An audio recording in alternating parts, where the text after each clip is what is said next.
Well, again, it's a beautiful, beautiful, beautiful evening, and it's a sundowner here in the beautiful Emirates of AUH.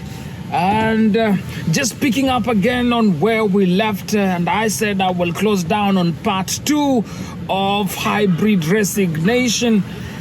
I continue by bringing to your attention that if you decide to resign because you are resigning out of purpose, out of a commitment, out of a very clear conscience that you're resigning for very good reason. It could be resigning because you want to go back home, resigning because you have a better opportunity, resigning because you want to take a sabbatical leave, resigning because you want to advance your education. There could be reason that will peg your need for that resignation. But a mistake that is now becoming habitual is people end up resigning because my friend has resigned, or because my friend got a better opportunity. Now, because I appreciate and tend to love this colleague, I end up resigning in the same time.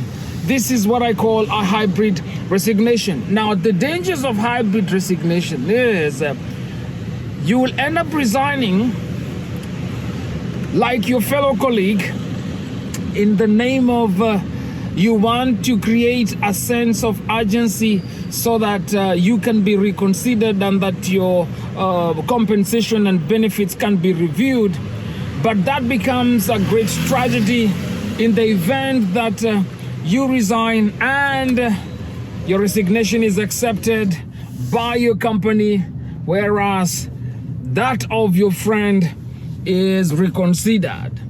I have seen individuals who make such kind of a mistake, and they end up being in a situation whereby I have resigned, I don't have a job, I am forced now to start looking for a job because they accepted my resignation. I have seen colleagues begging to be reconsidered, and at that time it becomes a request that cannot be honored.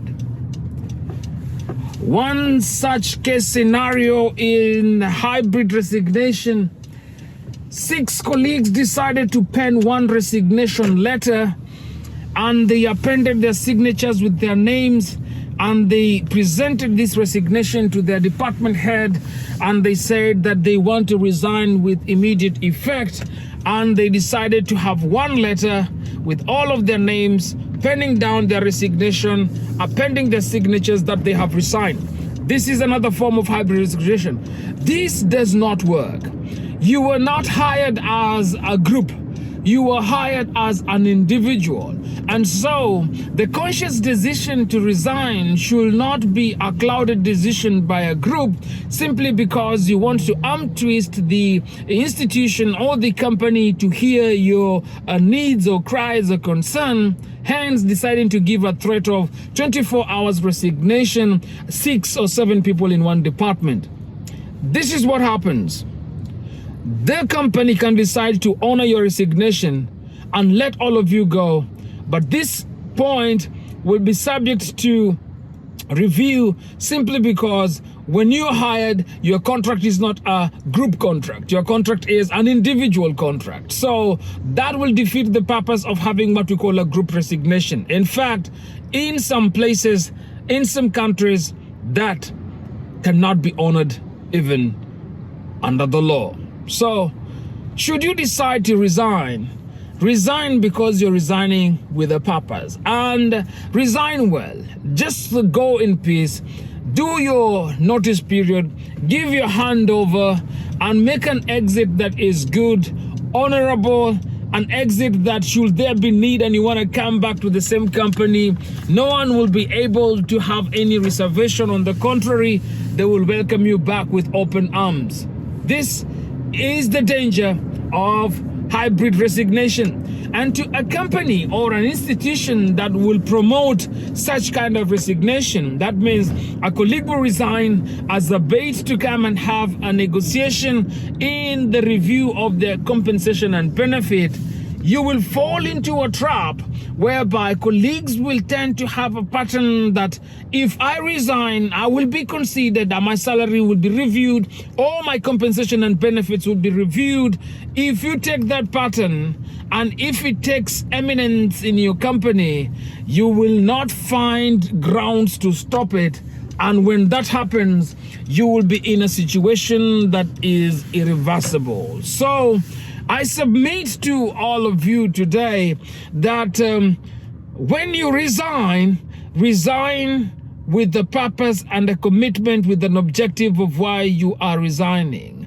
But taking that decision to do what we call a hybrid resignation, it can turn out otherwise not on your favor, and it can put a colleague, also a company, in a very awkward and a very unprofessional position. So this is my recommendation. Avoid hybrid resignation. And for companies who go ahead to confirm and pull or withdraw the resignation from hybrid potential, why don't you then promote the colleague? Why don't you then just review their compensation and benefits prior to them knocking the door with that crazy idea that they want to resign? For sure they know if they resign, you will reconsider. Then consider them before they resign. And with that, I wrap up the hybrid resignation part 2. God bless, be safe, and from us, you are the best. Do not forget to subscribe to our YouTube channel.